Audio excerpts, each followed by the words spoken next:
Hello Philippines and hello world! It's me again, Janet, para sa isa na namang tutorial.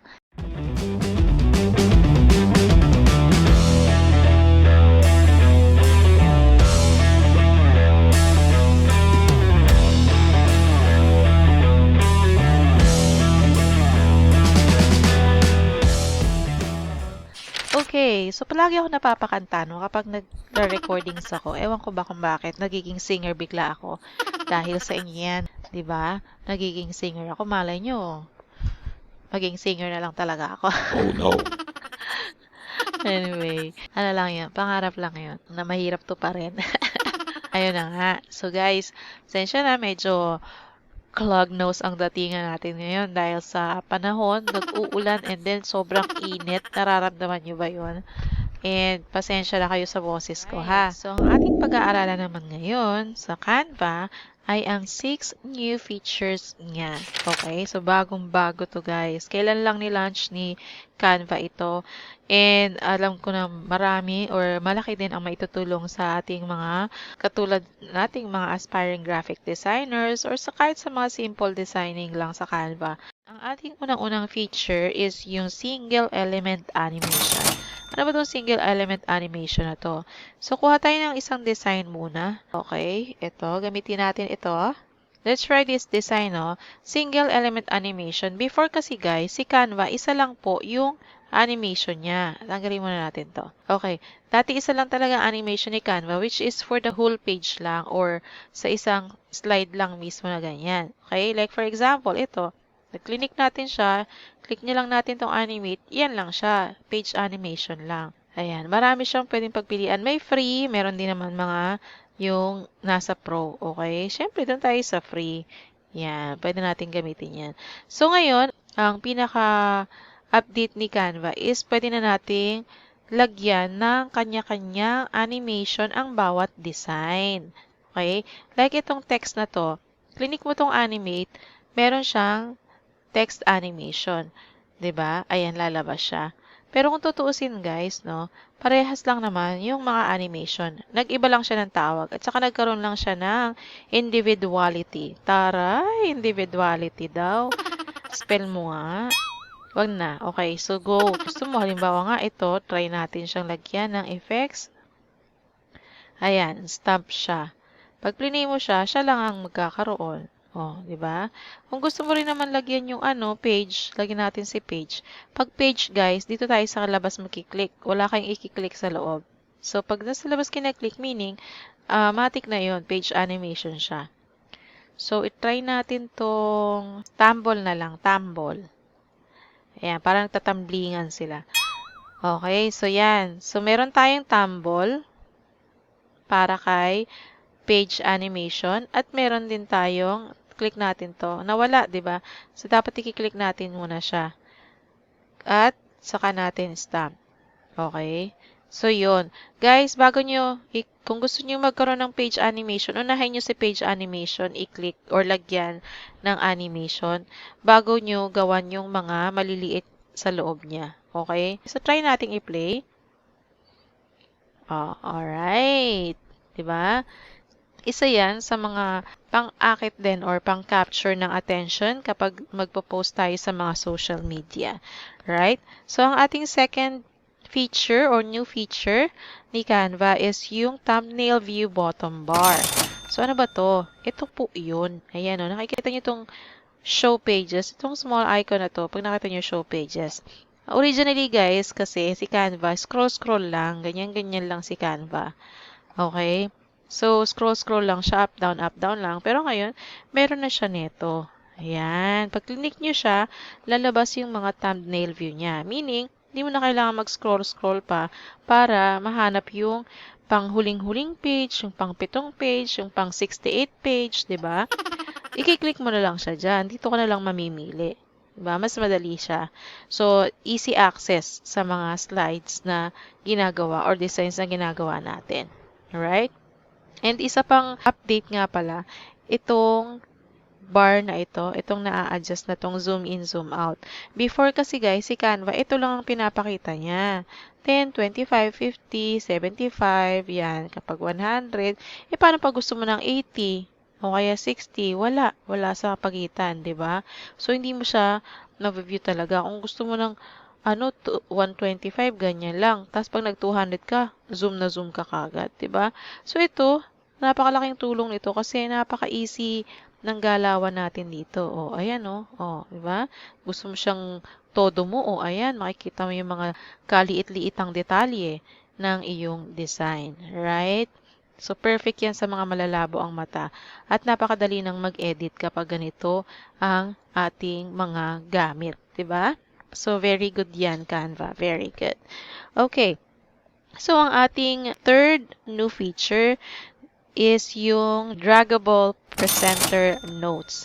So, for example, this is a presentation, okay? So, ang gagawin natin, ano ba tong notes na to? Ito po yun. So, pwede kang maglagay ng note dyan. Ayan, put a note here. Ako nagsulat yan kanina. So, ayan. Dito yung notes. Dito mo siya ilalagay. Diba? Ayan. So, yung notes, up to 2,000 characters ang pwede mong ilagay sa kanya. Alright, so let's say this is a presentation and let's try to click this one. Click present and click on presenter view and present. Ayan. So, kung full screen natin, ito lang makikita ni client. So, wala yung keme-keme o yung notes natin. Pero, escape natin yan. Punta tayo dito sa may isang presenter natin, which is, eto, nagpi-play siya kasi presenter view tayo, di ba? So, ayan. So, kung maglalagay tayo ng notes, dito po yun. Ito yung sinasabi ko sa'yo, di ba? Dito ilalagay ang notes. So, yan. Ang kagandahan nito, guys, kung gusto mong i-adjust yung notes mo, gusto mo, halimbawa, marami kang ilalagay dyan, ayan, pwede, di ba? Pwede mo siyang kaliit-liitan na ganyan. Pero kung gusto mo naman na mas lamang yung ayan, yan siya. Okay? So, same lang, ganyan-ganyan. Scroll mo lang siya left and right lang. Okay? So, yun, yan. Draggable notepad. Stop na natin to. Stop. Okay. Okay, so let's go back to the design.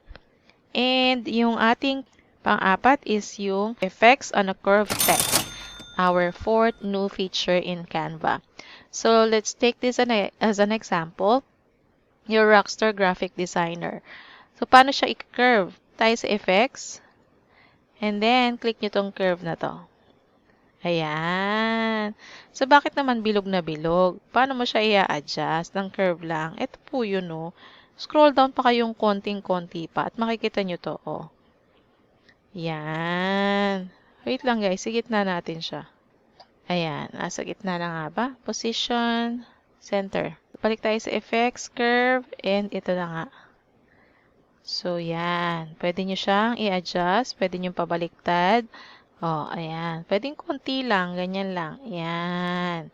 Tapos, saka nyo siya i-position doon sa taas ng konti. Ayan. Diba? O. So, ang gagawin natin ngayon, lalagyan natin siya ng effects, which is itong mga to. Shadow, lift, halo, splice, echo, glitch, neon. So, pwede natin siyang applyan dyan kung ano man yung gusto nating ilagay. So, ito naman mga to, like for example, ito yung thickness niya, adjustable po yan. Na-adjust po yung mga, styles niya. Okay? So, nasa inyo na po yun kung paano nyo paglalaruan itong mga effects dito sa text. Okay? And this is available on free Canva. Okay? Or free account.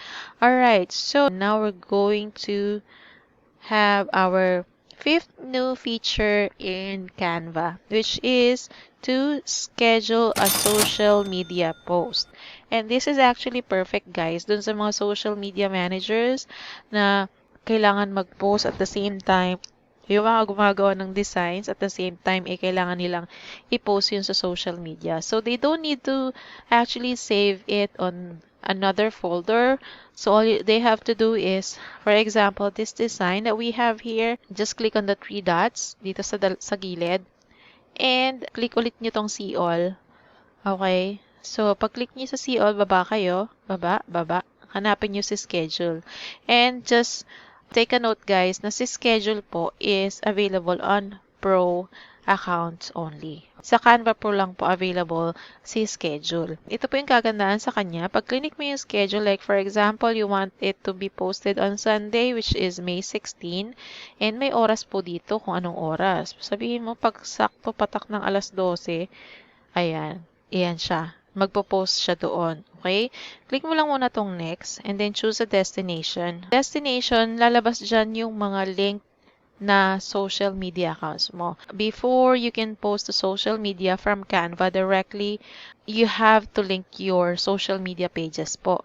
So, paano ba gagawin yun? Exit nga muna tayo, okay? Ililink mo po siya. Ito, ayan. Halimbawa, itong Facebook page. Okay, like for example, itong Instagram business. Ayan. Connect via Facebook or connect via Instagram. So, i-connect mo siya. Sa akin po, ang na-connect ko na is yung Facebook ko and yung LinkedIn ko. So, if I choose another page, lalabas po dyan yung mga pages na ng Facebook ko. Ayan. I have 5 pages in Facebook. Ewan ko ba bakit ang dami. And yung LinkedIn ko rin po is na-link ko na din dito sa aking Canva account. So, ayun na siya. Okay? So, pwede na akong mag-schedule a post sa mga social media na yan. So, let's go back to scheduling. And, baba. Click on schedule, May 16. Then, gusto ko siyang mag-post sakto alas 12. Ayan. Click on next. Choose destination. I'm gonna choose my LinkedIn. And, as you can see here, page 1. So, mamimili ka kasi I have 5 pages on this design. So, mamimili ka lang. Page 1 ba? Page 2? Page 3? So, let's go for the page 1, okay? And then, isusulat mo dito kung ano ang isusulat mo. Diba? So, post ko to and then schedule a post. Alright? So, matik na yung pagpatak ng alas 12 ng madaling araw sa May 16, Sunday. Papasok yung post mo. And if you want to edit this date, or this post, kung kailan siya magpo-post, punta lang ko dito, edit ko, change date and time. Siyempre, change nyo yan hanggat di pa dumadating yung May 16 ng 12 ng madaling araw. Siyempre, pag lumagpas na yan, magpo-post na yan, wala na kayo magagawa doon. Alright? So, kung halimbawa naman na ayaw mong schedule, pwede po siyang direct. Okay? So, click nyo lang siya. Click nyo lang yung page nyo, like for sa LinkedIn. Alright. Ayan. Click nyo lang yung page 1 or mamimili lang kayo ng page dyan.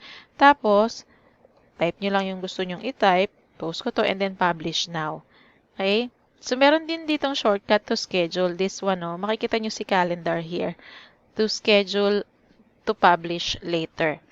Okay? So, that's the other way on how we could post to social media. Alright? So, yun. Very helpful talaga tong si Canva. Kahit saan. Kahit saan talaga. Alright, so we're done with the 5th. And now, let's go with the 6th, which is the easy way of sharing your designs. Or not actually just share, but kasi before guys, si Canva po, pag magsasave ka or magda-download or magsashare ka ng design, ang gagawin mo po is pupunta ka muna, di ba? Halimbawa, this is the home screen.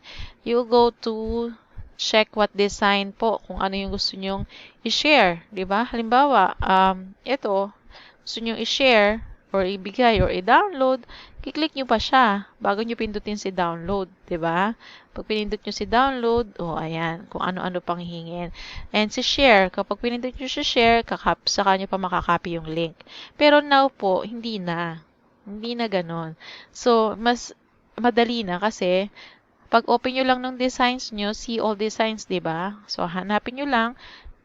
Ayun. Ayan, pindutin nyo lang yung 3 dots dyan. Pag scroll nyo yung mouse nyo ganyan, pag ino-hover nyo dun sa mga designs, lalabas yung 3 dots na yon. So, meaning, pag click nyo si 3 dots, lalabas ang 4 options nyo agad dyan. Okay? So, si download, make a copy, share, and get a shareable link. Okay? So, napakabilis lang. Kapag ginet mo tong shareable link, matik nakakopy na kagad yung shareable link niya. So, hindi ka na pupunta dun sa mag-click ka pa nito, tapos saka ka pa mag-click ng share, tapos saka mo pa i-copy yung copy link. Diba? So, medyo nakasave tayo ng ilang clicks doon. So, ayun na ang ating 6 new features ni Canva na alam kong sa inyo, alam na yung mga yan or alam na agad yan kasi laging ginagamit si Canva almost every day.